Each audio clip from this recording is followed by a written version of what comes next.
Então, gente, começamos a gravação hoje com Paulo Rosenblatt.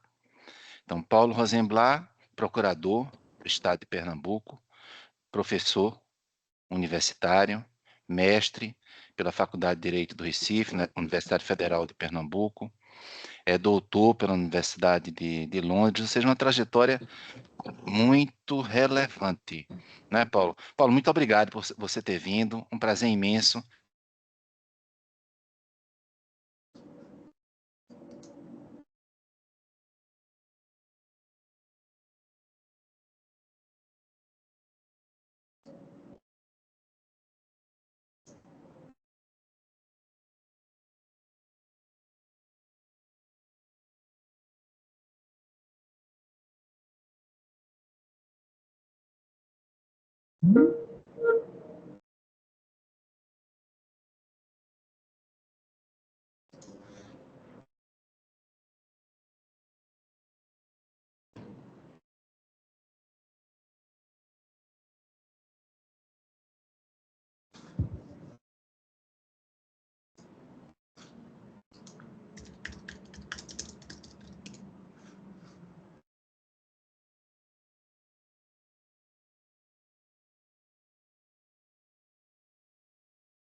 Agora acho que a gente entrou. Gente, vocês me escutam? Nós estamos com um problema na internet, se não me engano. Vocês estão escutando? Eu escuto normal aqui. Eu não sei se a gente novamente Tá, vamos tentar. tá tudo bem, mestre Paulinho. Ó, doutor Lázaro, tudo bem? Tá normal? Vocês me escutam? Eu fico Quer dizer, sempre. A gente tá gravando, né? por enquanto só aparece a sua imagem, a minha, e a imagem não está aparecendo da doutora Viviane, doutora Leda, doutor Evandro. E o professor Paulo também não está aparecendo. Não está aparecendo. Agora apareceu. Agora, Foi, Paulo. acabei de admitir o doutor Paulo. Boa Perfeito. tarde. Então, Eu Paulo, vou, eu vou desligar meu microfone. obrigado, doutor Lázaro. Obrigado por estar Doutor Lázaro, coisa boa revê-lo. É, a coisa boa para mim, mestre. Prazer Grande abraço. imenso. Prazer é meu. Abraço. Muito obrigado, doutor Lázaro. E aí, Paulo, eu não sei se escutou a questão da metodologia que a gente costuma fazer. Pode se apresentar, é um prazer te receber, tá bem? Um prazer enorme te receber por aqui. Fala sobre a tua trajetória acadêmica, profissional. Muito obrigado, Paulo. O professor Hélio Ourenho, queria agradecer o convite, a gentileza desse convite de participar desse bate-papo, né, dessa conversa. Na verdade, é uma troca de ideias, né, que vamos ter aqui hoje, nessa tarde. E já foi feita uma apresentação, mas vou falar um pouco de mim. Né? Eu sou formado em Direito, né, na Faculdade de Direito do Recife. Lá fiz meu mestrado em Direito Tributário. Na época fui orientado pelo professor Edilson Nobre, aí colega do Dr. Lázaro, depois ele foi atualmente desembargador federal, aí colega também do Dr. Hélio Oren, na Justiça Federal. E lá fiz meu mestrado. Na época eu estagiava e depois me formei e fui advogado em um grande escritório de advocacia aqui. Então, desde o início, eu tive essa experiência no direito tributário, prossegui fazendo esse mestrado e fiz estágio docência, professor Raimundo Juliano, lá na Faculdade de Direito do Recife, com a professora Luciana Graçano, e concluído o meu mestrado, né, eu fiz uma dissertação sobre competência regulamentar no direito tributário brasileiro, e dessa minha pesquisa saiu meu primeiro livro pela MP Editora, da Associação Paulista de Estudos Tributários, a APET. comecei a ensinar logo em seguida, em uma faculdade, vou completar já 20 anos de ensino, e em 2010 eu fui a Londres, né, onde eu passei 3 anos, eu morei em Londres, eu fiz meu doutorado na Universidade de Londres, eu fui orientado talvez para um dos maiores professores de direito tributário, um dos maiores advogados da área tributária também, o professor Philip Baker, e fiz uma pesquisa sobre normas gerais antielisivas para países em desenvolvimento. Eu tive uma felicidade de, na época que escolhi esse tema, logo depois o Reino Unido decidiu debater a introdução dessa norma, que já havia sido abandonada 2 vezes, e depois aprovou. E foi muito interessante porque foi criado um grupo de trabalho com representantes da academia e também da prática tributária, e que rodaram o Reino Unido com debates nas universidades e também seminários, simpósios e congressos, debatendo o modelo de uma norma geral antielisiva. E aí concluí essa minha tese de doutorado, já faz 11 anos agora. Depois publiquei pela Kluwer Law International esse trabalho e continuei nas pesquisas sobre essa matéria. Voltei ao Brasil, ingressei na Universidade Católica de Pernambuco, tenho aqui o privilégio de ser colega do professor Hélio Oren na instituição, nosso professor titular, e colega do professor Lázaro também, nos faz muita falta. E lá continuei essas pesquisas. Tive um convite que foi para mim muito especial de ser um dos correlatores gerais do Congresso da IFA, que é a International Fiscal Association, é a maior organização internacional de direito tributário, tanto acadêmica como profissional, e realiza congressos anuais em todo o mundo. E são congressos que são organizados com 3, 4 anos de antecedência, então eu participei de muitas reuniões, fui ao Congresso de Madrid, fui ao Congresso do Rio de Janeiro, foi um congresso imenso, e depois eu apresentei esse relatório geral na mesa principal do Congresso em Seul, na Coreia do Sul. Nesse relatório ele sai numa publicação anual da IFA, que já tem quase 100 anos, né, desde o pré-guerra que eles publicam esse chama o CAIE de tributação internacional. Então esse caderno, né, de tributação internacional antes saía com um, agora sai com 2 relatórios gerais, e com os relatórios dos países. Foi um trabalho hercúleo de ter que ler, estudar todos esses relatórios e fazer comparações. E tudo isso decorreu dessa minha pesquisa do doutorado, essa minha indicação para participar. Isso foi ampliado para todo mundo. E com base nessa farta pesquisa, eu ampliei os estudos e publiquei agora, nesse ano de 2025, um livro, Normas Gerais Antielisivas, pela Lumen Iuris. Está disponível aí para todos que quiserem pelo site da Lumen Iuris, esse livro recente que eu publiquei. E estou completando agora 10 anos na Universidade Católica de Pernambuco, né, com pesquisas. Já passei para outros projetos de pesquisa, de compliance fiscal, regulação responsiva. Agora estou estudando, pesquisando a parte de tecnologia e novas formas de tributação, sobre essas tecnologias disruptivas. Na Universidade Católica nos dá esse ambiente propício para as pesquisas. Então, essa é basicamente a minha trajetória. Sou procurador do Estado de Pernambuco, farei agora 20 anos como procurador do Estado. A maior parte do tempo eu fiquei na Fazenda, né? Passei 4 anos na nossa escola, no Centro de Estudos Jurídicos da PGE, depois 4 anos no gabinete do Procurador-Geral. Retornei agora recentemente para a Procuradoria da Fazenda, e sou advogado também na área tributária. Então, sempre digo aos meus alunos que essa é minha cachaça, o direito tributário, né? Meu objetivo, né, quando encontro com meus alunos, é levá-los ao mesmo vício, né? Que eles possam também se apaixonar pelo direito tributário e não mais deixá-lo. Então, nessas poucas palavras, essa é a minha trajetória. Então, Paulo, você Combinamos. chegou em 2025. Esse livro já saiu ou vai sair? Desculpa, 2024. Olha, eu já estou com a cabeça no próximo ano, a gente já está em final de ano, foi 2024, ele foi publicado esse ano. Eu tive o privilégio o professor Marco Aurélio Greco fez o prefácio do livro, com muita gentileza. Então, esse livro saiu agora em 2024, está disponível pelo site da Lumen Iuris. Depois eu mostro ele aqui, o livro para todos. Faz um resumozinho, então, do livro. Esse livro trata de quê? Esse, Sim. esse é um livro sobre planejamento tributário, né? Sobre os limites do planejamento tributário, o que é que se faz, seja com normas específicas anti-elisivas, com normas gerais ou com outros meios gerais de combate à elisão fiscal, por desenvolvimento de construções doutrinárias e jurisprudenciais.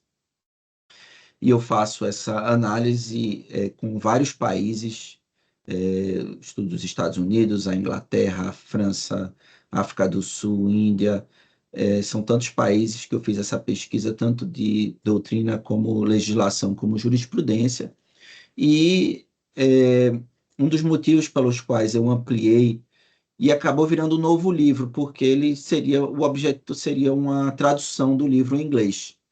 Muitos amigos me disseram, olha, esse livro precisa ser traduzido porque o fato dele estar em inglês reduz o acesso no Brasil, muita gente ou não domina a língua inglesa bem para fazer uma leitura do direito tributário, e porque o tempo também passou, novas decisões surgiram, eu tive essa pesquisa imensa para o Congresso da IFA de Seul, na Coreia do Sul, e que me deu mais muito material para que eu pudesse acrescentar.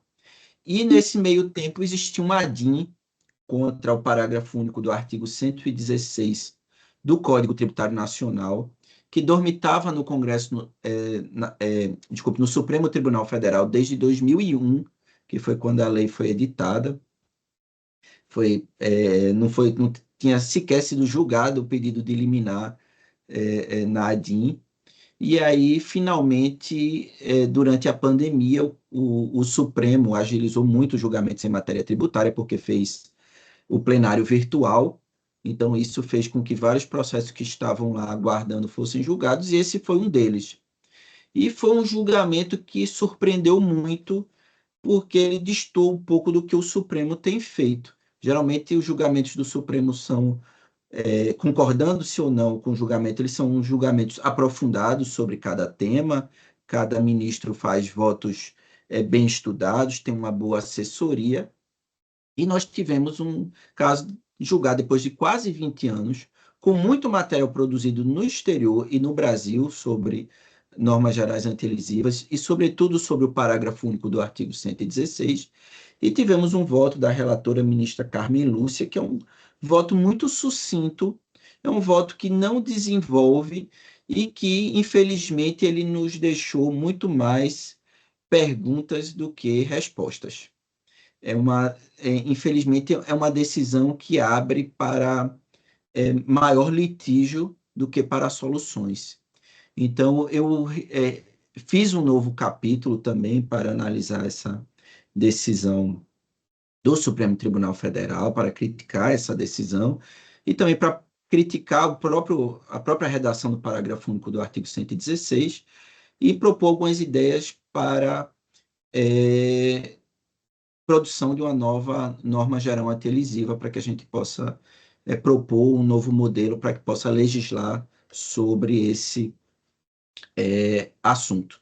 Então, eu tenho uma contribuição, pelo menos duas contribuições, diria até três contribuições que eu tento dar no meu livro. Um é esse estudo amplo do que tem sido feito no mundo, do que tem sido estudado, legislado e decidido em todo o mundo.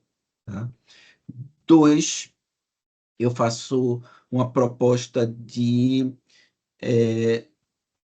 tipografia dessas normas gerais antielisivas e suas partes essenciais. Como classificar cada parte de uma norma geral antielisiva e como formular uma norma geral antielisiva. E terceiro, eu dou sugestões, né, que podem ser utilizadas por cada país e também os caminhos a evitar. Então, eu, na verdade, desenvolvo uma espécie de mapa, não é, do que já deu certo e o que não deu certo na regulamentação desse tipo de norma, demonstrando que é muito mais seguro ter uma norma legislada do que não ter. Aliás, essa é uma conclusão de um antigo relatório da IFA que já tem mais de 20 anos, não é? E, portanto, em sendo em havendo a decisão por criar uma norma dessa natureza, eu faço essa proposta no meu livro. Então, é um livro também propositivo. Tá? Eu não trago um texto de lei para ser proposto, mas eu proponho, né, diferentes elementos que poderiam ser introduzidos nessa nova atividade legislativa. Então, esse é o livro que eu lancei agora em 2024. Ah, desculpa, Então, eu Paulo, falei 2025, mas é 2024. tá legal. Então, esse livro representa uma espécie de atualização da tua tese de doutorado que defendesse em Londres, não é isso? Isso. Da minha tese, eu publiquei um livro pela uma editora de Rotterdam, na Holanda, que, na verdade, é uma editora multinacional, então foi publicado em todo o mundo, tanto é que foi lido na Coreia do Sul e eu tive esse convite, mas que foi pouco divulgado no Brasil. Eu, na verdade, eu enviei esse meu livro para vários professores no Brasil, para os tribunais, mas a editora não tem sede, não tem uma representante comercial no Brasil. E aí eu decidi traduzir. E descobri que traduzir é muito mais difícil que escrever um livro, sobretudo quando o livro é seu. E quando é uma matéria como a tributária que está em constante evolução. Então, eu continuei estudando, eu fiz esse relatório da IFA, e o livro precisou de atualização. Então, ele me deu muito trabalho, né? Eu diria que, na verdade, ele é um novo livro. Ele tem muito do antigo, mas tem muita coisa nova. E eu suprimi, por exemplo, a parte que fazia uma análise de países em desenvolvimento, porque cheguei à conclusão que ele serve para qualquer país que pretenda introduzir uma norma dessa natureza. Incluí a parte do Brasil, que na minha tese, né, o Brasil tinha referências ao longo de todo o livro, mas preferi concentrá-las, já que o Supremo decidiu julgar essa ADIM, e aí, portanto, merecia um capítulo próprio para tratar do Brasil, que é um capítulo robusto aí desse meu novo livro. Grande Paulo, me explica uma coisa. Dá exemplo concreto. No teu livro existem exemplos concretos de elisões Assim, tributárias. Eu queria uns 2 ou 3 exemplos que você tem pudesse. Não vários precisa falar. casos de E eu queria reuniões de também saber empresas, qual era a de tese. casos de ágio, tem muitas decisões sobre o ágio, sobre aquisições de empresas, sobre operações circulares de compra e venda de bens imobiliários. Então, existe uma discussão de propósito comercial, de propósito empresarial, negocial. Existem vários tipos de discussões sobre o que até configura um ato, negócio elisivo, o que é um benefício fiscal, uma vantagem fiscal. É, Na verdade, nós temos hoje muito mais discussões no âmbito do CARF, do Conselho de Administrativo e Recursos Fiscais, então são muitas decisões sobre planejamento tributário, várias delas em que houve a aplicação do parágrafo único do artigo 116, várias delas em que foi afastado o parágrafo único do artigo 116, porque se entendia que faltava, né, que carecia uma regulamentação, né, e são poucas as decisões judiciais.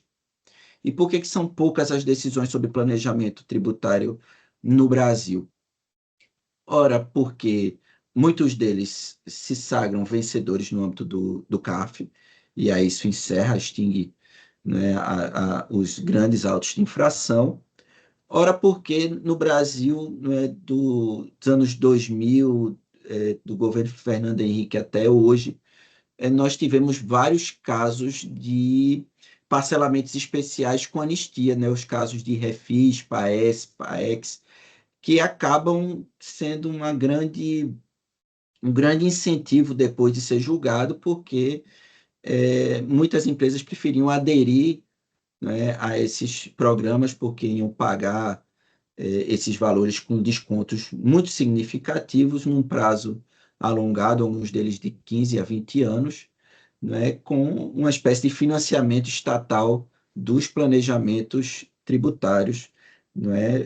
Hoje, ou pelo menos de 2020 para cá, houve uma redução, ou uma modificação de perfil, porque agora nós temos as transações, finalmente a União regulamentou a transação tributária e também tem sido um incentivo aí para a negociação dessas transações, né? Estamos caminhando para um período de consensualidade, não é? Hoje é a palavra da moda no direito tributário, a consensualidade. Quem é de processo civil também gosta dessa expressão, que na verdade é buscar soluções negociadas para esses grandes casos tributários, sobretudo porque temos um efeito multiplicador no direito tributário, né? Como não existem direitos autorais na advocacia, né? Então alguém cria uma tese, logo alguém vai usar o Ctrl+C e o Ctrl+V, as principais teclas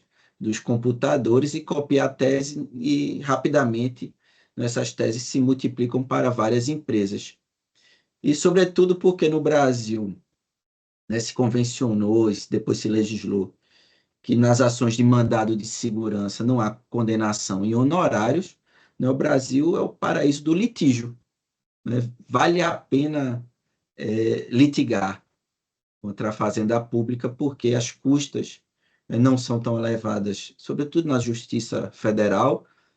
Em alguns estados elas são um pouco mais altas, mas para as empresas ainda vale a pena e não existe o risco de ônus sucumbenciais de pagamento de honorários à parte adversa. Então, nós temos esse cenário hoje em que esses grandes planejamentos dificilmente chegam.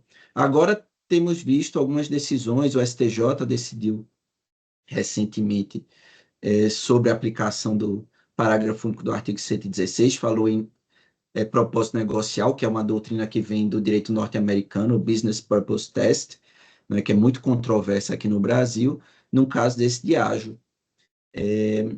Então, nós temos aí já uma primeira decisão, mas que provavelmente ainda irá ao Supremo Tribunal Federal, que com a decisão Nadim, né, deixou muitos espaços, muitas lacunas, né, a serem respondidas.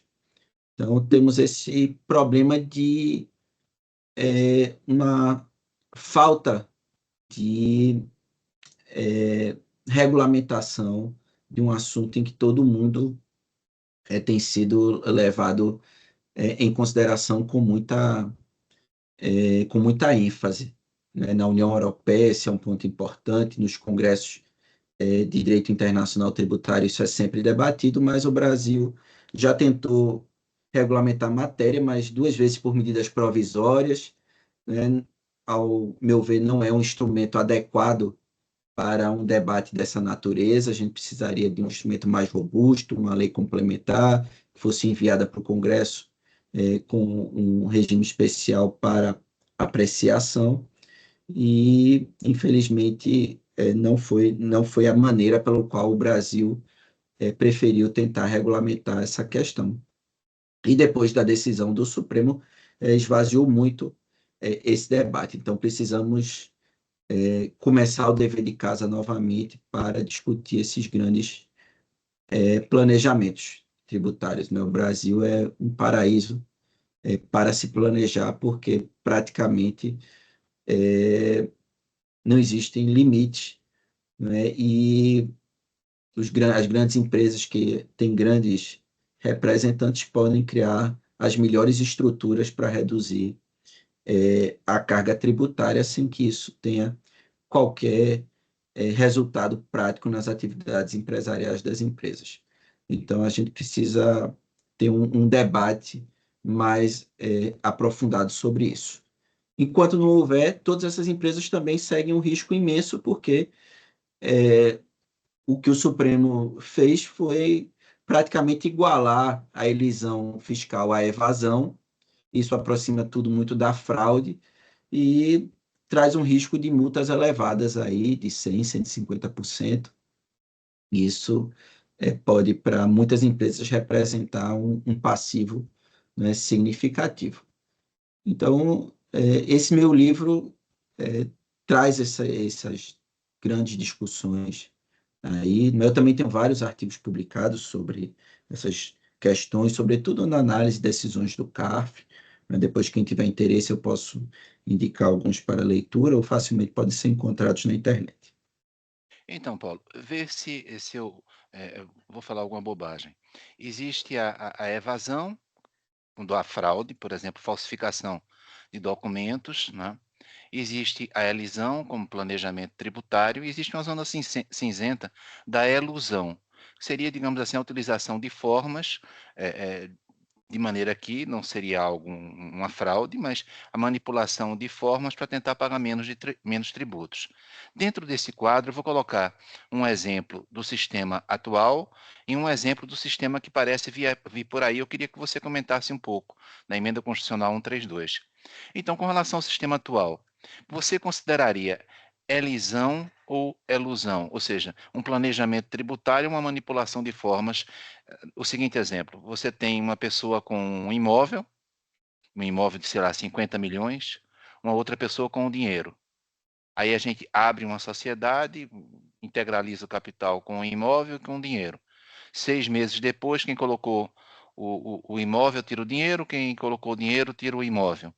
E aí, a partir disso, o objetivo principal seria não pagar o ITBI, o Imposto de Transmissão de Bens Imóveis. Então, esse é um primeiro ponto. Isso seria uma elisão, um planejamento tributário, algo lícito, uma elusão, uma manipulação de formas. O parágrafo único do 116, ele trata disso, porque ele existe, é uma cópia, né?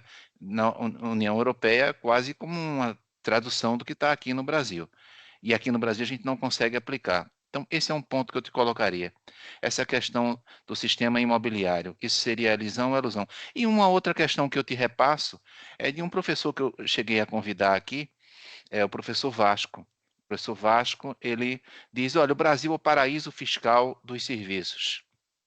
No Brasil, os grandes serviços de GAFAM, tributação GAFAM, Google, Amazon, Facebook, Microsoft, ele na verdade não paga tributo. Então, o Brasil seria um paraíso fiscal dos serviços e essa emenda constitucional com IVA amplo viria com a pretensão de tornar o Brasil algo mais homogêneo em relação ao resto do mundo.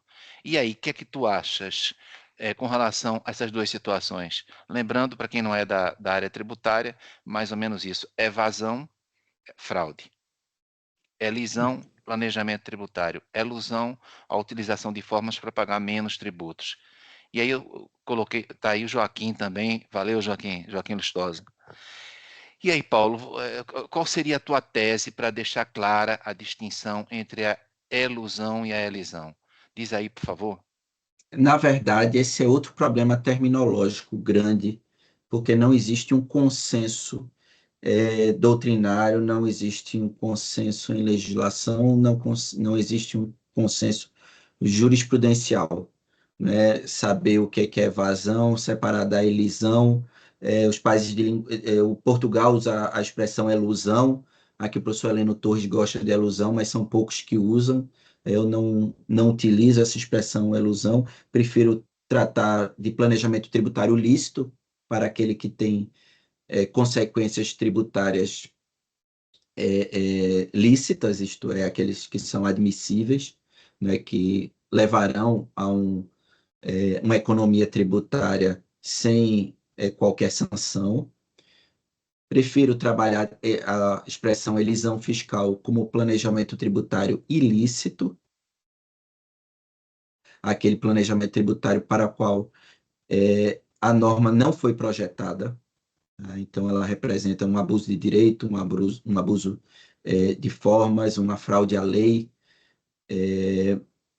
um negócio indireto. Então, temos várias maneiras de pensar isso no direito tributário. E trato a evasão fiscal como a parte que atrai consequências também na esfera penal, que seriam as hipóteses de fraude, né? Qual o problema do parágrafo único do artigo 116? É que, no voto condutor da ministra Carmen Lúcia, ela diz que a norma do parágrafo único do artigo 116 ela é uma norma anti-evasiva.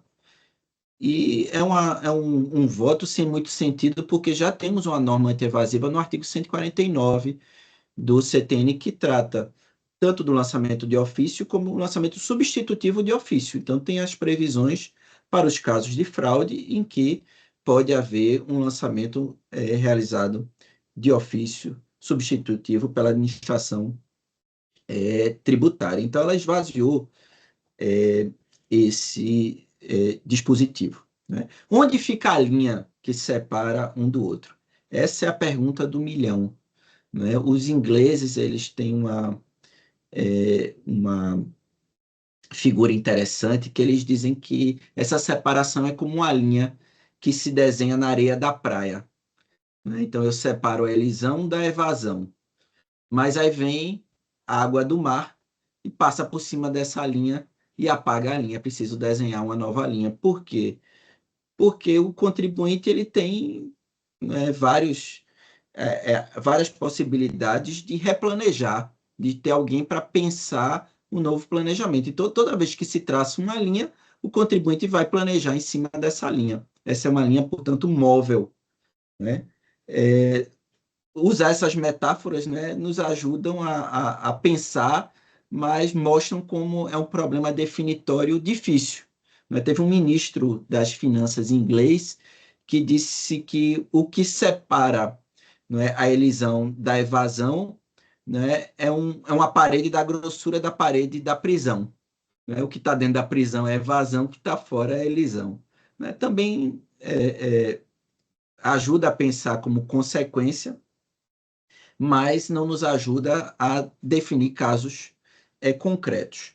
No Brasil, nós temos um problema ainda maior, porque tivemos uma doutrina tributária gestada durante os anos 50, né, quando foi feito o anteprojeto do Código Tributário Nacional, depois os anos 60, quando esse código foi aprovado, e toda uma doutrina tributária do, da legalidade, da tipicidade, que é uma doutrina formalista do direito tributário que permitiu que no Brasil houvesse uma ampla possibilidade de planejamento tributário, né? Porque eles fizeram ou utilizaram uma doutrina antiga que é utilizando um critério temporal. Significa dizer que tudo aquilo que é planejado antes do fato gerador é lícito, seria planejamento. O que é feito depois do fato gerador seria ilícito, né? Depois do fato gerador ocorreu, e isso não é verdade.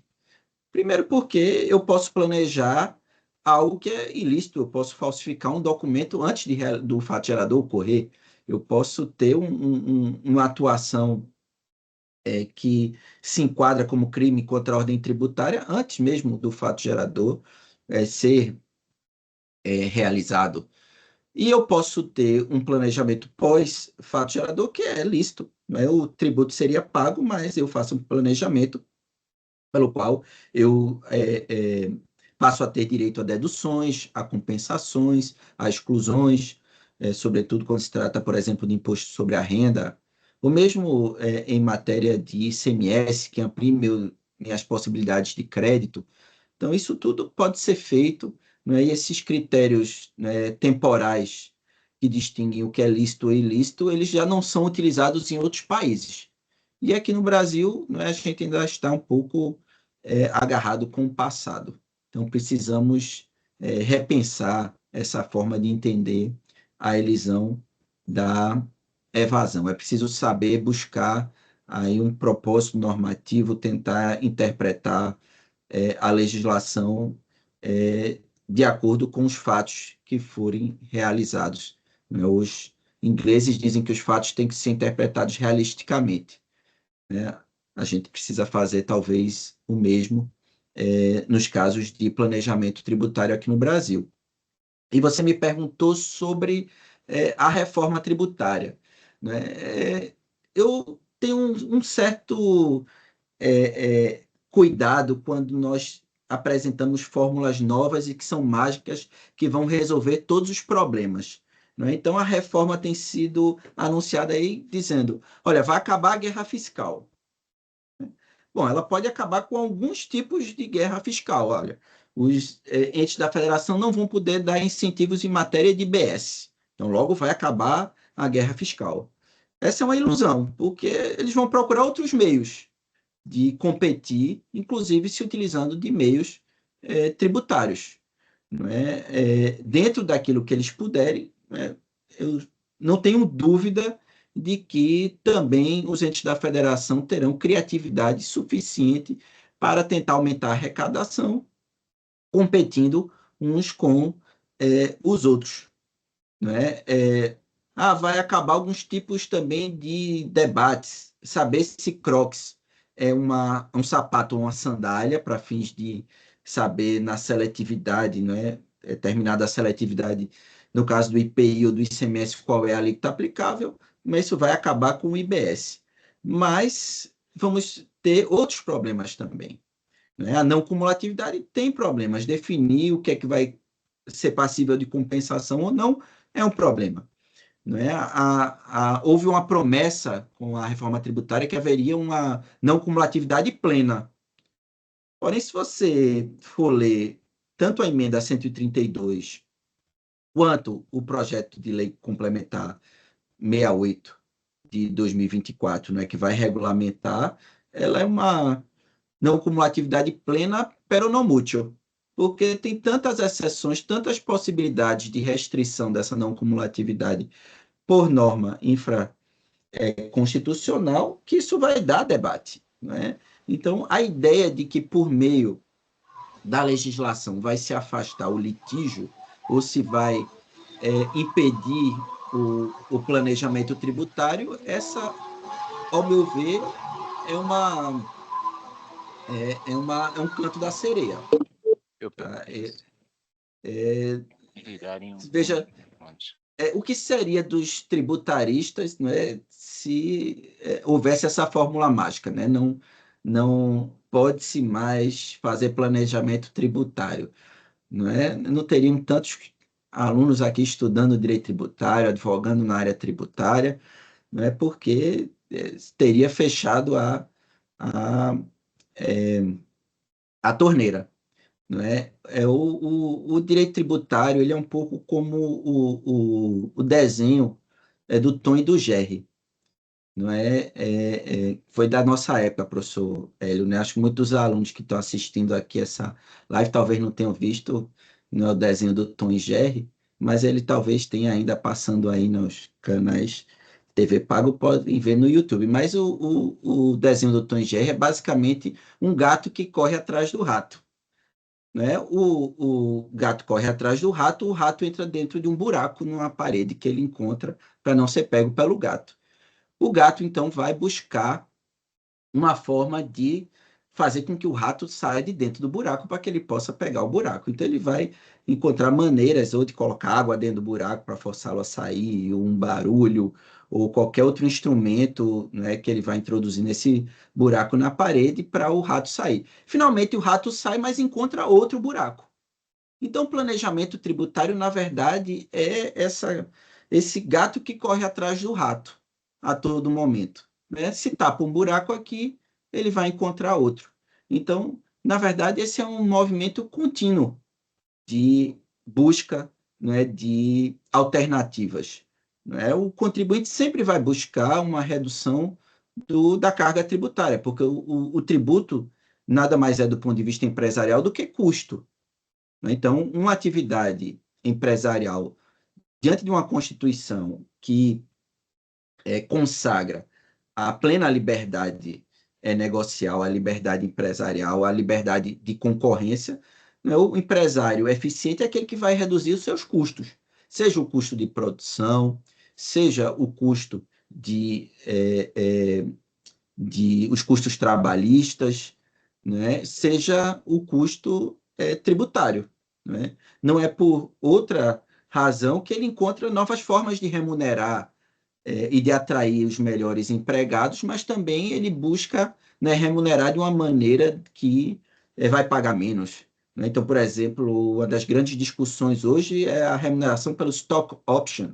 Né? Então, são ações que são dadas ao empregado de que se ele ficar na empresa por X anos, né, se dedicando à empresa, quer dizer, ele não vai para o concorrente, né, ele vai passar a fazer parte da sociedade, ele vai ter cotas ou ações daquela sociedade.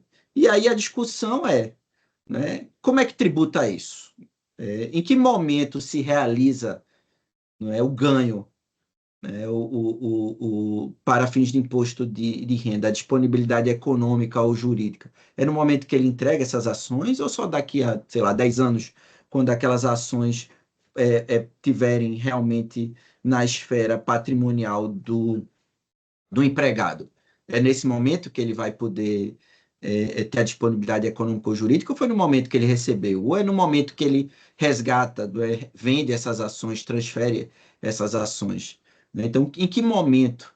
E isso é uma discussão de planejamento, tanto do ponto de vista empresarial, né, como de remuneração de empregado, como tributário. Né? E isso é uma parte da criatividade do empresário.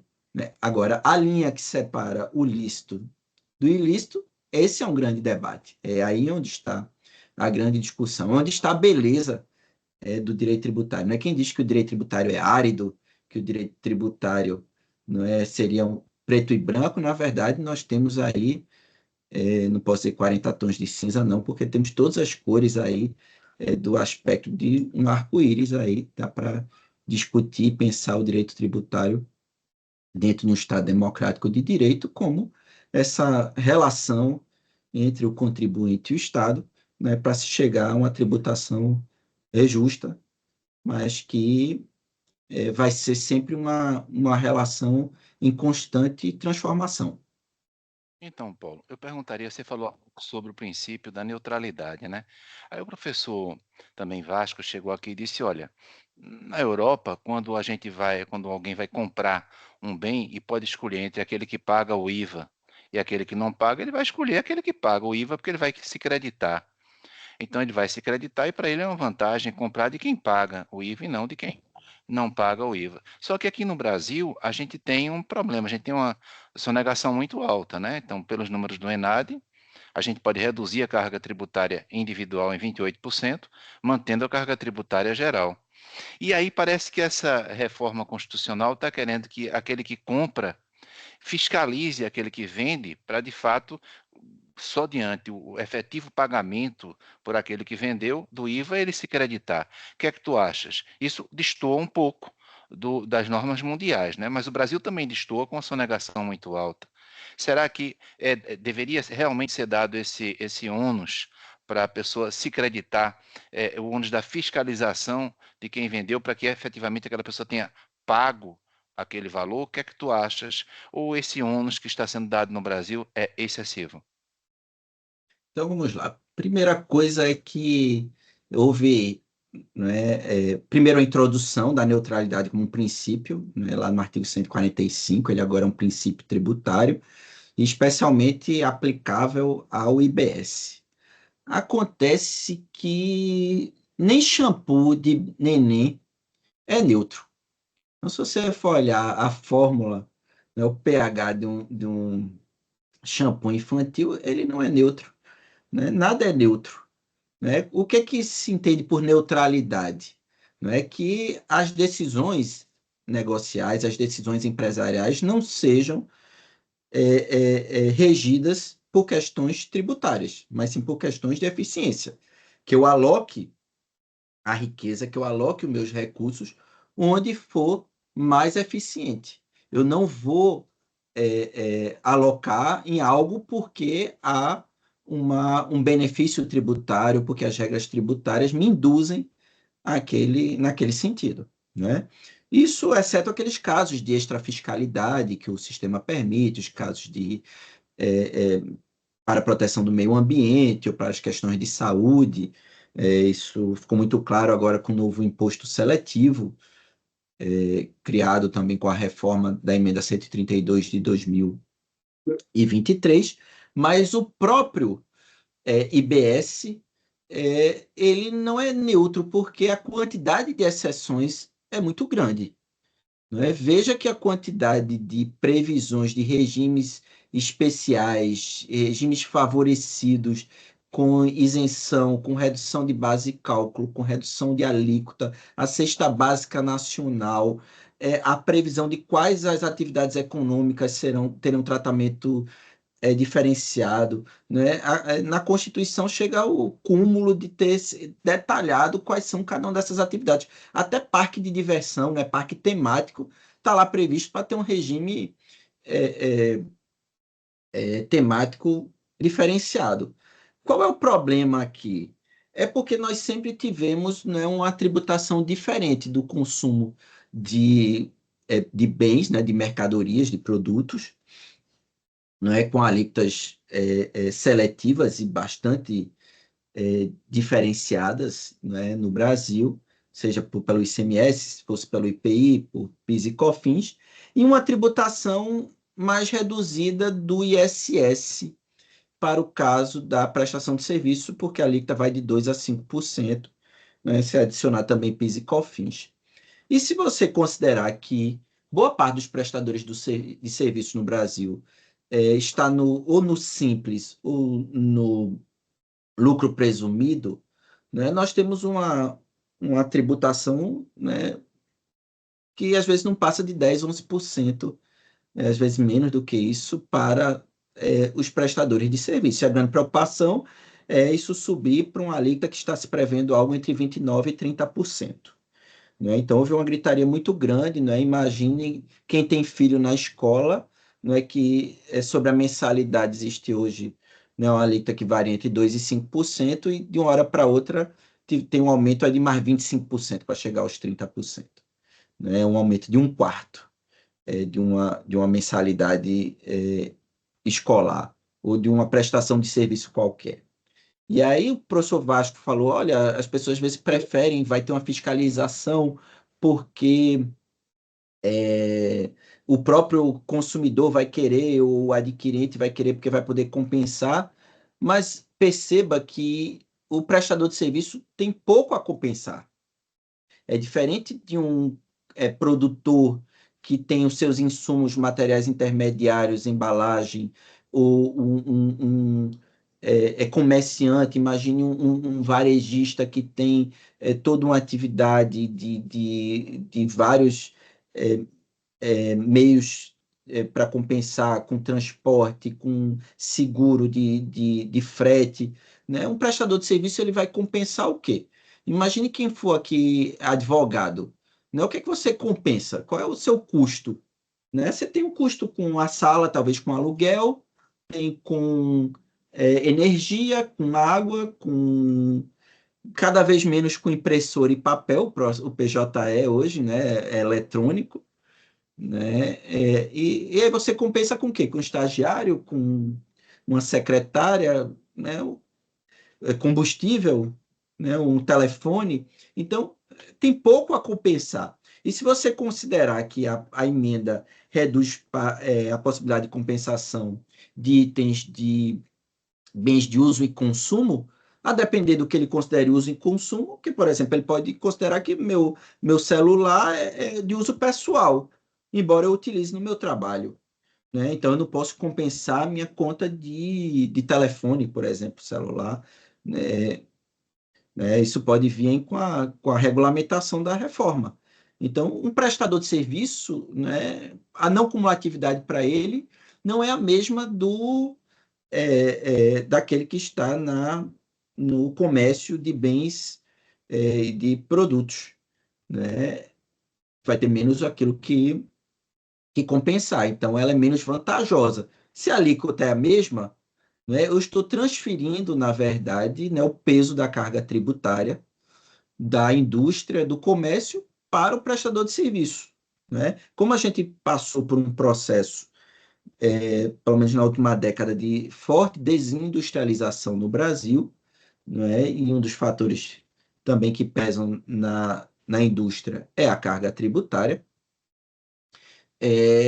Então, tem tido toda essa argumentação, que tem que passar para os prestadores de serviço. Mas quanto é que os prestadores do serviço vão aguentar, né, assumir essa carga tributária? A gente não tem essa conta ainda, né? O grande problema da reforma tributária é a falta de conta, né? Um dos proponentes aí da reforma da GV, professor Eurico de Santi, né? Eu participei de vários eventos em que ele estava presente, e ele tinha um mantra, ele sempre dizia: onde todos pagam menos, né? E eu tenho um pé atrás com esse tipo de afirmação, porque acredito que alguns vão pagar menos e outros vão pagar bem mais, né? A conta de chegada não vai ser igual para todos, né? A alíquota efetiva não vai ser igual para todos, né? Então, essa reforma ela vai ser benéfica para alguns e não vai ser para outros. Então, eu te pergunto o seguinte, Paulo. Você citou agora um dos artífices da reforma atual, da emenda 132, né? Você acha que há muito lobby nessa reforma para haver essa transferência da carga tributária da indústria para o setor de serviços? Essa é a primeira questão que eu te coloco. E depois, será que o setor de serviços não vem crescendo demais? Quer dizer, nós não temos o Google, o Amazon, o Facebook. Será que no Brasil a gente está tributando essas mega empresas da maneira que a gente deveria tributar? Então, o poder do lobby nessa reforma tributária. 2, será que não há realmente uma espécie de paraíso fiscal no Brasil atual para essas grandes empresas prestadoras de serviços na área de informática, por exemplo? O que é que tu achas, Paulo? Então vamos lá. Certamente não é isso, não é escondido. Se for verificar o CECIF, não é, que é o Centro de Pesquisas Fiscais lá da GV, do qual o professor Eurico, que o Bernardo Api também participam, eles têm lá na página deles quem são os patrocinadores, né? Tem lá, eles têm financiadores das pesquisas. Então, isso, de alguma forma, né, induz, né, a que as propostas atendam aos interesses dos financiadores, e isso, ao meu ver, não tem nada de ilícito, não é? É uma empresa privada de pesquisa e que está propondo modificações na legislação no Brasil para atender os interesses a qual ela representa.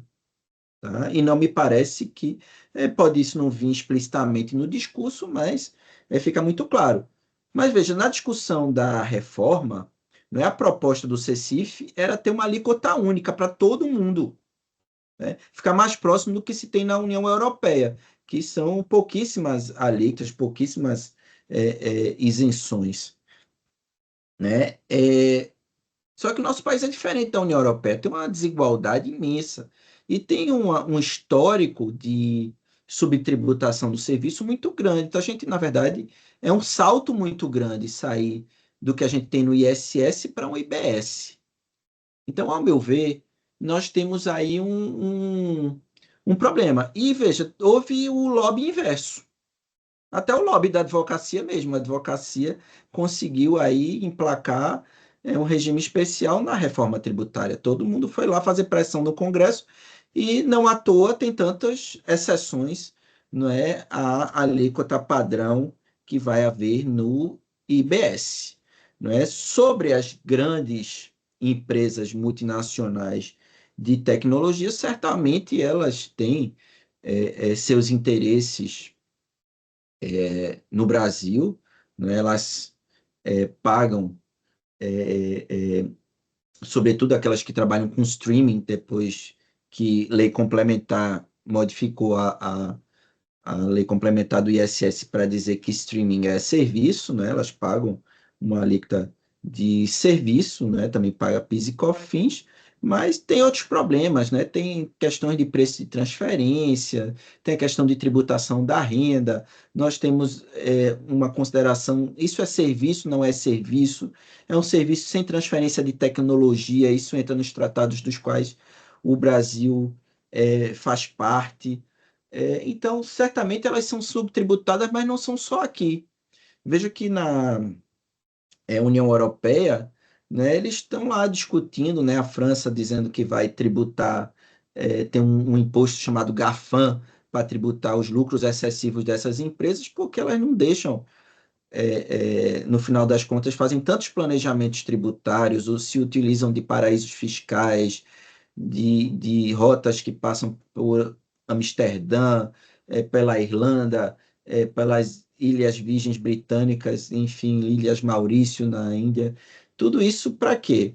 Para poder reduzir a carga tributária, né, pelos tratados internacionais, né, o que chama também de treaty shopping, seria um shopping com os tratados. Eu estruturo meus negócios de acordo com o que os tratados prevêem, né? Se no passado se preocupava com a dupla tributação da renda, hoje a grande preocupação é a dupla não tributação da renda, né? Esses países conseguem criar mecanismos que têm o seu lucro subtributado. Então, essa é uma discussão internacional grande, né? Mas veja que também tem um problema político muito grande, porque a França ameaçou introduzir esse novo imposto e os Estados Unidos ameaçou retaliar, né, criar um imposto para aumentar a tributação de vinhos e queijos franceses e também a tecnologia que é adquirido de carros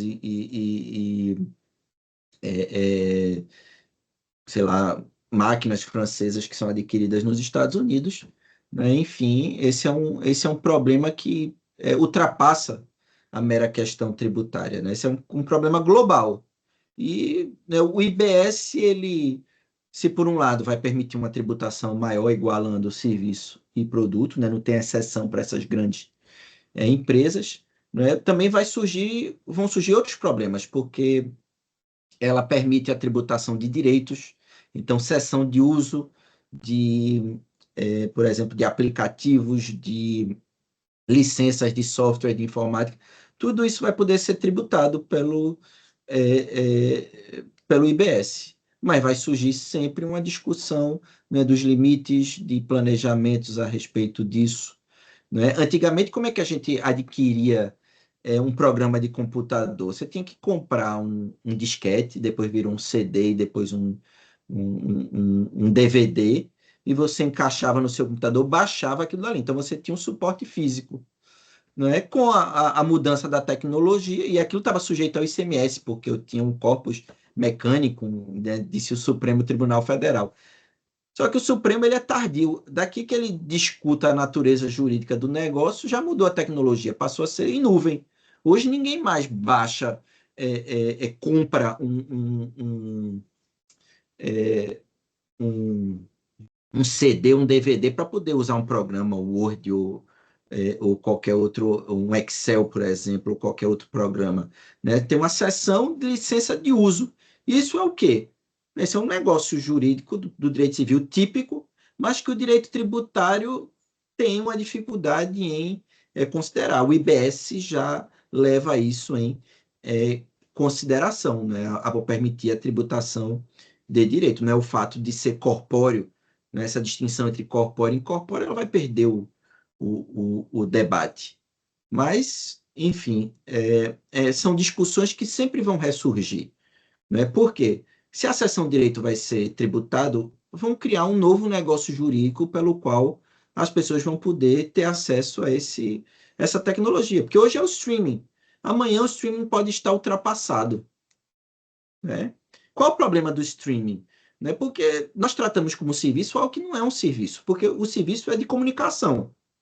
Nós utilizamos um provedor para poder ter acesso, por exemplo, ao Netflix, para ter acesso a uma Globoplay ou a um Amazon Prime, a qualquer coisa dessas, não é para poder ter acesso a uma base de dados. O que eu tenho direito é acessar um arquivo, um conjunto de arquivos que está numa nuvem, não é, de uma empresa dessa de tecnologia. Então, eu uso um dado.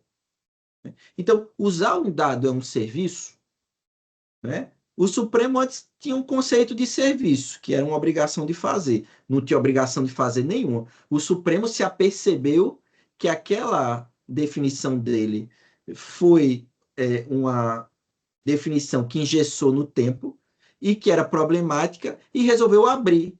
não é? E agora passou a dizer que, não é, serviço, na verdade, é dar uma utilidade a outrem. Não é? Isso também é muito complicado. Não é? Dar uma utilidade, não é bastante complexo, porque abre as portas para ser tributado qualquer tipo de negócio jurídico. Então, isso é muito problemático. Então, eu entendo que a reforma resolve alguns problemas, mas é como qualquer reforma. Ela reforma com um retrovisor, olhando para o passado. Nós não temos como reformar olhando para o futuro. A gente pode tentar prever algumas situações, pode tentar corrigir alguns erros, mas cada vez mais a realidade é mais rápida. Veja aí a inteligência artificial que está pegando a todos de grande surpresa em qualquer ambiente, inclusive no jurídico, né? O poder judiciário está se vendo diante de inteligência artificial, a advocacia, tudo está sendo transformado para uma realidade que o direito, e nele incluído o direito tributário, né, ainda está engateando, porque não sabe, né, até onde vai e o que é que ele pode transformar. Então, essa velocidade das transformações tecnológicas, né, precisam atrair uma tributação, né, que tem chamado de 4.0, uma tributação mais adequada e que não seja facilmente superada por inovações. O IBS busca mudar isso, tem uma base tributável ampla, ele fala em bens, fala em serviços e fala em direitos. Né? Isso é bem amplo, mas certamente vai encontrar suas limitações. Então, se você coloca tantas questões, possibilidades de conflitos, eu te pergunto, coloco duas coisas. Primeiro, o comitê gestor. Então, o que seria o comitê gestor? Quando se fala na natureza jurídica do comitê gestor, se você considerar que é uma autarquia federal, a competência viria para a Justiça Federal. Só que o IBS na verdade, é um imposto compartilhado, né? Municípios e estados. Então, isso seria compatível com o federalismo. Por outro lado, se não for considerado uma autarquia federal, seria o quê? Um órgão de apoio aos governadores? Seria isso algo parecido com os tribunais de contas? E aí a questão ficaria com as justiças estaduais, mas se ficar com as justiças estaduais, nós temos 26 estados, Distrito Federal já aí são 27, não é? Tribunais de justiça. Enfim, deveria haver algum espelhamento em relação à CBS, já bota aí mais 6 tribunais regionais federais. Então esse é o primeiro ponto que eu te coloco. Queria que falasse um pouquinho sobre o comitê gestor e quem iria julgar as questões decorrentes do comitê gestor. E um segundo ponto que eu também te coloco, você sendo procurador do Estado de Pernambuco, esse comitê gestor, ele estaria extinguindo os tribunais administrativos, os TITs, tribunais de impostos e taxas, tribunais administrativos tributários, ou seriam, digamos assim, seria o comitê gestor uma espécie de segundo grau em relação a esses tribunais administrativos. Então fala um pouquinho, uma reforma que vai trazer tantas discussões, tantos conflitos, quem é que vai julgar administrativamente esses conflitos, sobretudo a partir do IBS, competência compartilhada, e também judicialmente. Na tua perspectiva, como é que isso funciona? Ótima pergunta, professor Hélio. Esse é no meu sentimento, um dos pontos mais sensíveis dessa reforma tributária, a criação desse quarto poder da República, que é esse comitê gestor do IBS, que vai gerir, administrar, regulamentar a maior quantidade de recursos tributários do país, porque vai reunir, né, toda a arrecadação de estados e municípios.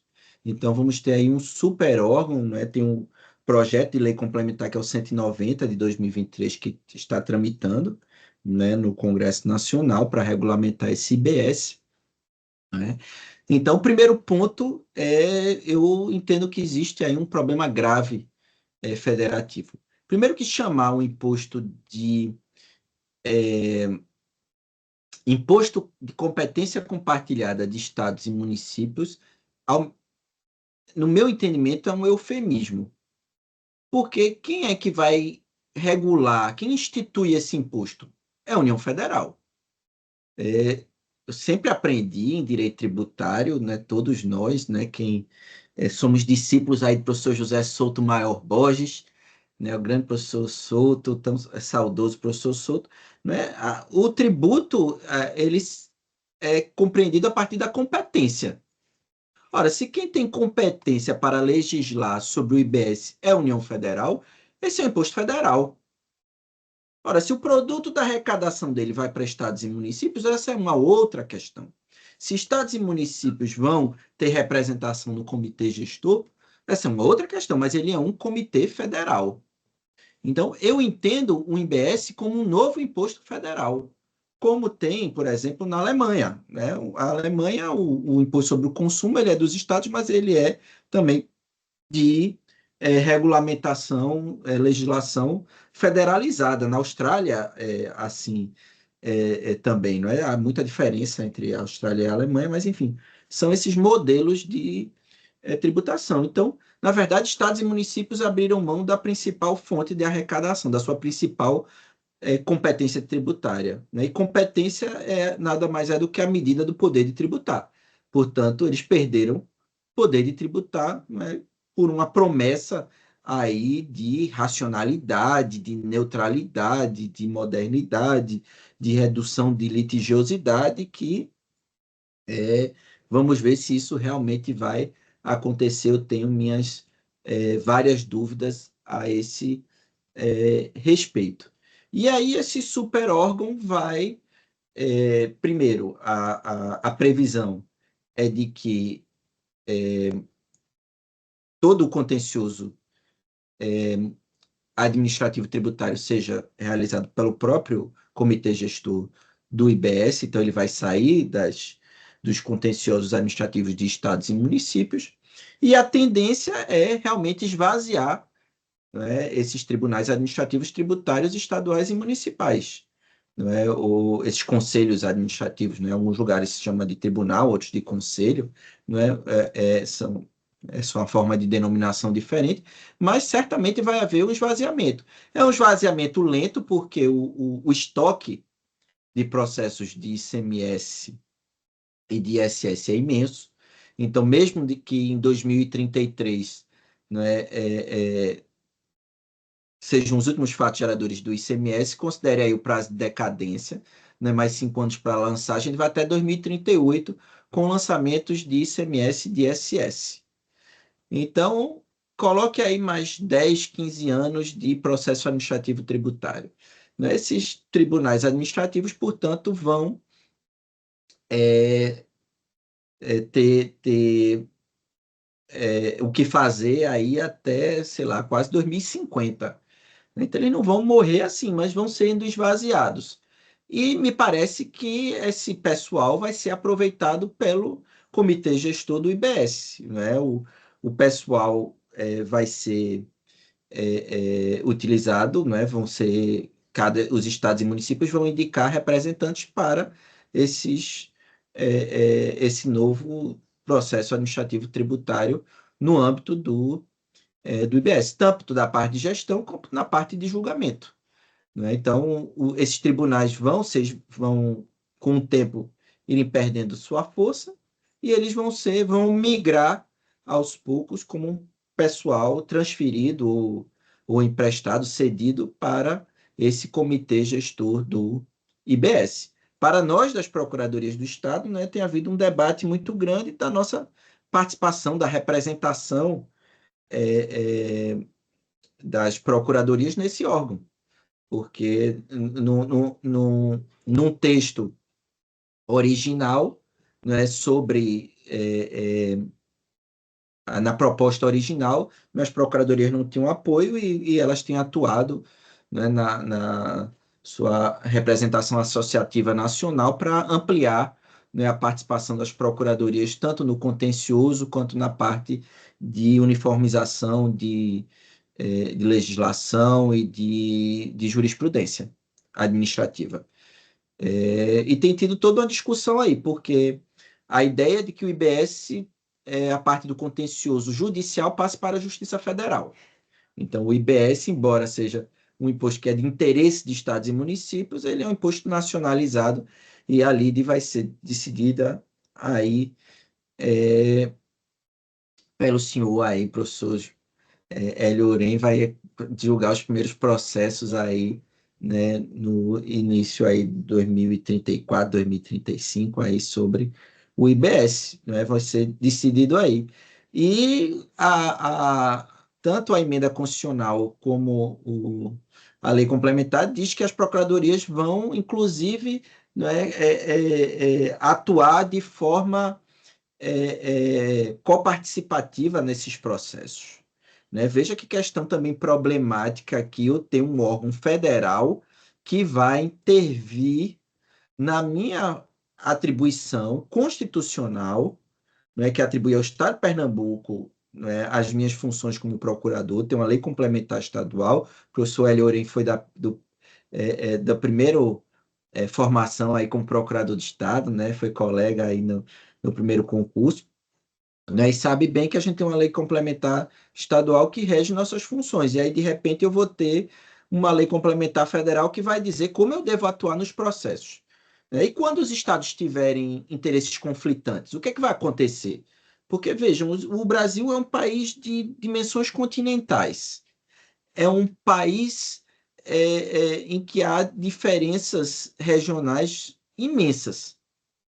Né? O interesse do estado de São Paulo vai ser muitas vezes conflitante com o do estado de Pernambuco, o estado de Alagoas, o estado da Paraíba, estados mais pobres do norte do país, né? E como é que eu vou atuar de forma integrada com o estado de São Paulo quando o meu interesse for divergente? É importante que a regulamentação trate disso também.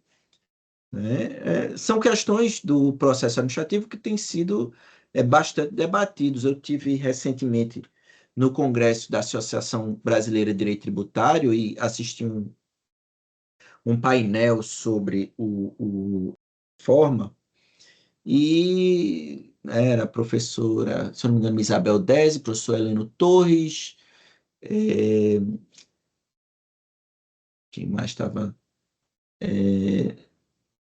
Everardo Maciel, foi ex-secretário da Receita Federal, tinha Gustavo Brigagão, enfim, professor.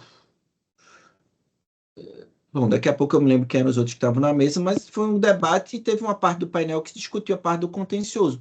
Tem várias questões a serem aperfeiçoadas nesse contencioso. Né?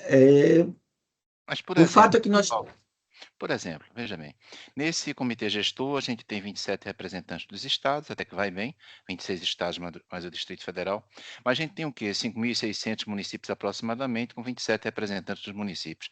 Haveria uma outra solução, que não um federalismo regional, ou seja, dividirmos o Brasil para efeito municipal em regiões, e a partir dessas regiões os municípios seriam representados no comitê gestor, porque do contrário haveria um enorme déficit de representatividade dos municípios.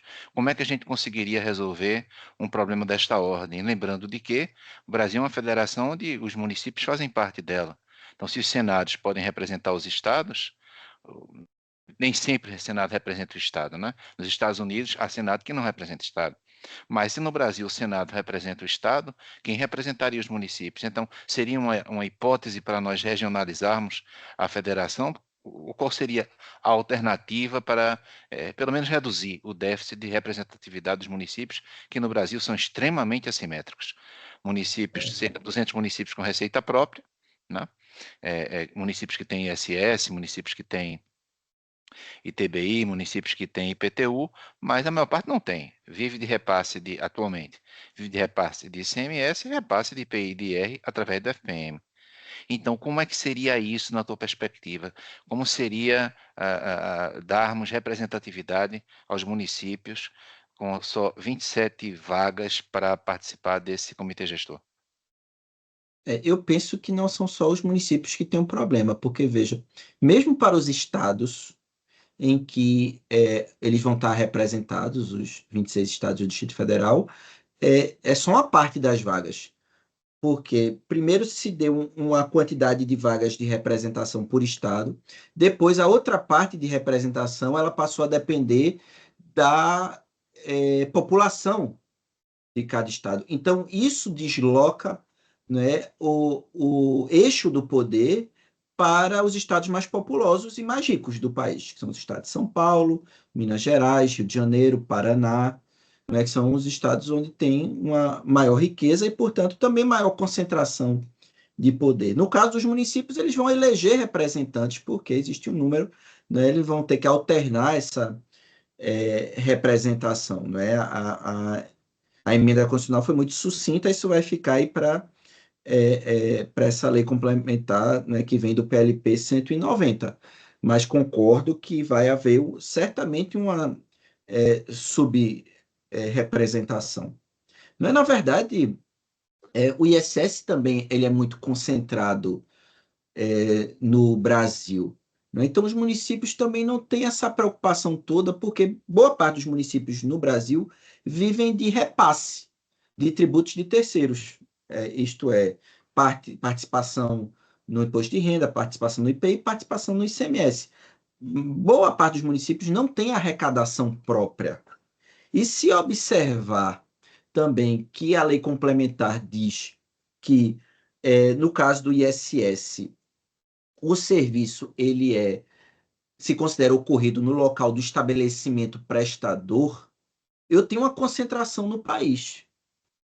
Porque, veja, o senhor me perguntou aqui, professor, sobre as grandes empresas de tecnologia. Não sei se o senhor tem, por exemplo, a assinatura da Netflix, mas o senhor paga para onde essa Netflix? Vem de onde essa Netflix? Então, a Netflix está numa nuvem, ela não está em lugar nenhum. Qual é o estabelecimento prestador? Aí o que é que ela faz? Tem um representante no país. Está lá em São Paulo, no Rio de Janeiro, a sede da Netflix Brasil. Então, todo mundo que assiste Netflix no Brasil, não é? Esse ISS não fica no local, ele vai para sede da Netflix que está lá. Então, concentra a arrecadação do ISS nas grandes capitais, onde tem as grandes prestadoras de serviços. Nos pequenos municípios, como ele não recebe dessas prestadoras, ele não se dá nem o trabalho de cobrar ISS de manicure, de costureira, de uma Xerox, né? Porque são serviços muito básicos, paupérrimos, que não vai ter arrecadação suficiente a justificar uma máquina estatal. Com o IBS, em que o princípio norteador é a tributação no destino, aí eu vou ter uma modificação. Né? Eu vou poder ter um aumento, talvez, de arrecadação nesses municípios. Aí talvez surja, né, uma necessidade dos municípios em ter uma maior representatividade. Né? Mas, ao meu ver, existe sim, né, um déficit federativo, um déficit democrático muito grande nesse comitê gestor do IBS, que é também um órgão com a concentração ímpar de poder na nossa história constitucional recente, de 88 para cá, sobretudo. Então, Paulo, são muitas as questões que a reforma tributária e o sistema atual poderiam nos permitir aqui conversar, né? Mas a gente sempre tem um tempo mais ou menos limite. Eu quero te agradecer por ter aceito o convite de conversar conosco sobre. Eu que agradeço o convite. Ô, rapaz, e sobretudo, né, tá aqui o Joaquim, hoje vem tendo uma participação muito ativa, né, Joaquim? Nos nossos debates, nas nossas publicações, como tu sabes, Paulo, um grupo de pesquisa, eu coordeno um grupo de pesquisa política e tributação, né, registrado no CNPq desde 2004, precisa de pessoas como vocês que estão aqui, né, para, de algum modo, movimentar o debate. Hoje mesmo, pela manhã, no mestrado, no doutorado, nós tivemos um debate também bastante pormenorizado sobre a reforma com o Antônio, né, Alcoforado, né? E eu queria isso, eu queria te convidar para realizar eventos comuns, sabe, sempre que for possível, estabelecermos alianças em publicações, como a gente tem tentado fazer com o Joaquim, né, Joaquim? E isso vem sendo possível. Eu queria que você participasse, dentro do possível, das.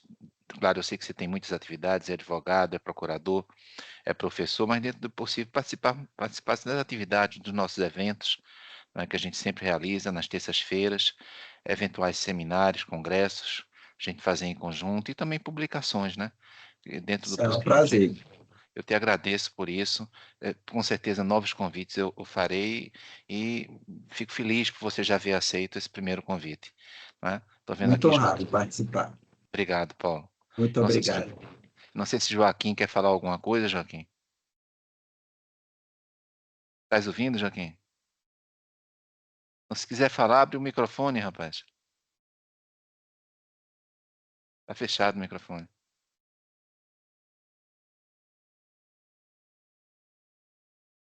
Hélio, Opa, não, parabenizar, né? A palestra foi muito esclarecedora, professor Rosenblatt. Quero parabenizar. O conteúdo foi excelente, né? Estava tentando abrir aqui o microfone. E parabenizar ele pela iniciativa, né? Obrigado, obrigado, e obrigado a todos que nos assistiram hoje e vai ficar gravado, não é? Então, outros podem assistir depois, eu fico à disposição aí para discutirmos essa reforma tributária, vai ter combustível aí para muito tempo, para muitos debates, muitas discussões. Muita discussão, é realmente. isso, né? E a gente costuma, né, Joaquim, distribuir isso também na África, basicamente em Moçambique, Angola e São Tomé e Príncipe. E eu acabei de receber aqui, na verdade, no WhatsApp, de alguns professores portugueses dizendo que estão agora em aula, então mesmo há um fuso horário, né? Então não foi possível participar do evento de hoje, em razão dessas reuniões que eles estão, mas nós também mandaremos para eles e, claro, para todo o pessoal do grupo. E se o Joaquim, Paulo, Joaquim tem uma rede impressionante. Eu fiquei impressionado, Paulo. É uma rede incrível. Se nós contarmos com a rede do Joaquim, nós Não, vamos. foi o seu canal, não fui eu, não. Foi o seu canal, que já tem muitos anos no YouTube. Olha, muito obrigado por dizer que foi o meu canal, que legal. Mas se contarmos com a rede do Joaquim, Paulo, nós vamos ter uma divulgação bem ampla. E claro, você também, como um professor, uma pessoa que vem sendo elogiada pela sua parte didática, tudo, se você também puder divulgar, fico Certamente. agradecido. Então é isso, eu agradeço. Opa, um momento. Tem música, né? Foi você, Joaquim? Pois bem, então veja, agradeço a todos vocês, agradeço, Paulo, pela sua generosidade de ter vindo aqui, né? Pela sua colaboração.